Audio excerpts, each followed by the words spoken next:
first of all, yes, in Gaza, the absolutely apocalyptic scenes, and believe me, people are watching here as well. I happen to be staying in one of the neighborhoods of Tel Aviv where I would, most of the people are young here, most are probably left of center. They're probably representative of a lot of the young people who were at that festival where that slaughter happened. So there's a real sense of shock here. It's a small country, a small city, as you know. Everybody knows somebody else, and there's even a restaurant downstairs where there's very little staff left. Why? Because the manager told me many of his staff were at that festival and either got killed or injured. So that's how it ripples here.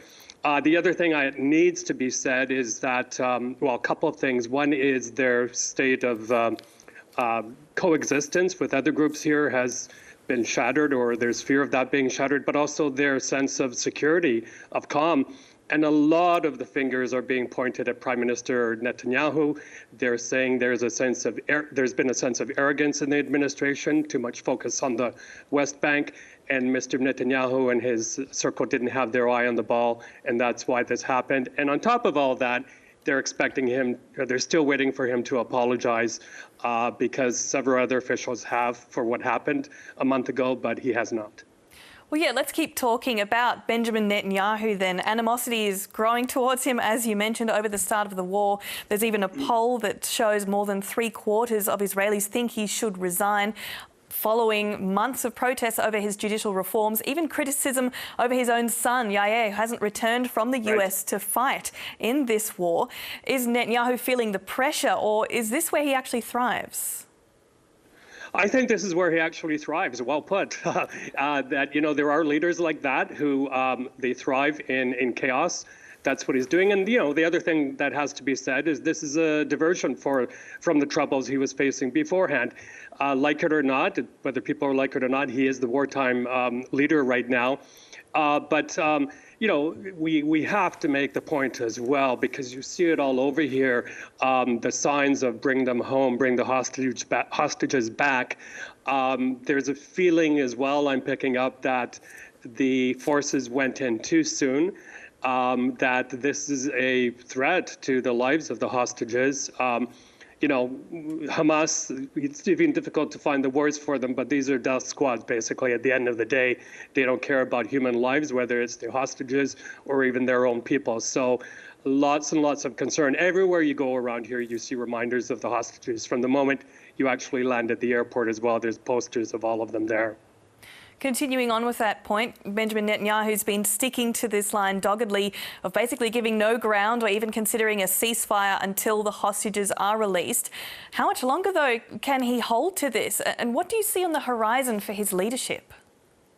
Yeah, well, look, what are we at now? 10,000 killed in Gaza. That's equal to the amount of civilians killed in the first few years of the Ukraine war. That started actually in 2014. But this is nothing short of a children's catastrophe. That almost half of those victims are children. So it's just horrible to see what's happening. I think the other thing Netanyahu and Israel are going to be facing are lots of pressure diplomatically. I think even if we look at the statements of Antony Blinken, Secretary of State of the United States, and other world leaders, they are calling for at least a humanitarian pause. He has shown no interest in doing that.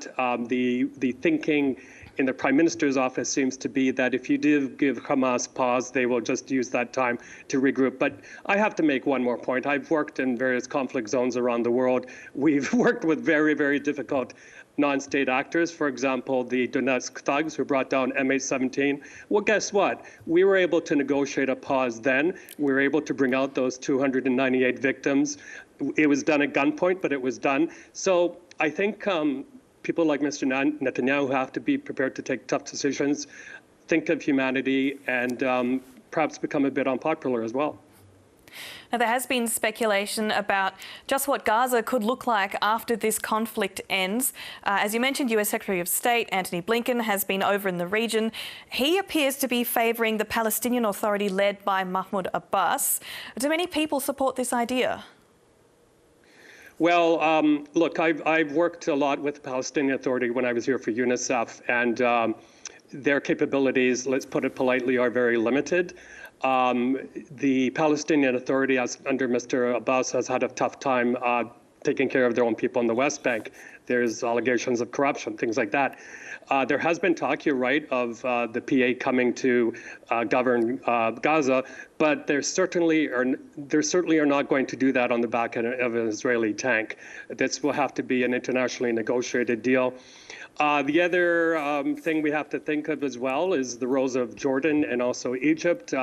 The Egyptian foreign minister made it clear a couple of days ago that they are not in a position to take any refugees from Gaza. And then one more thing, the other thing along a lot of people's minds is that as the more this relentless bombing takes place, the more radicalism, the more anger will come. I remember even in the quieter days of Gaza, we saw young kids whose families were killed by Israeli strikes or sniper fire or whatever.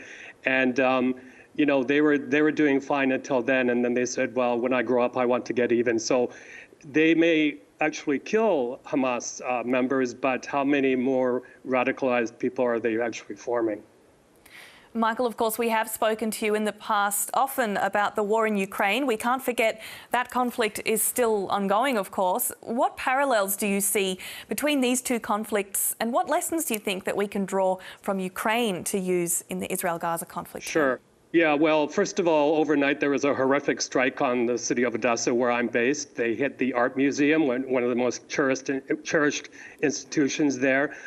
20 apartment buildings, several injured. It was a horrific strike. This continues day in and day out, and a lot of attention is being diverted here. But there are a lot of parallels. I mean, for example, the fears, the anxiety, there's no end in sight to both wars, and there's no off-ramp. So we're seeing that in both of these wars.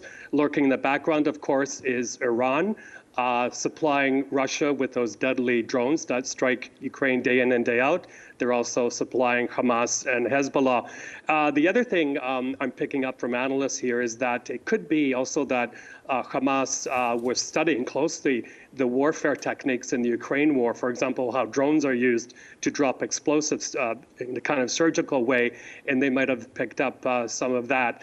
But look, at the end of the day, these are both conflicts which appear that they're going to be dragging on for quite some time, and civilians are paying just a horrible, horrible price. Michael, good to get your analysis as always. Thank you so much for making time for the world tonight. My pleasure.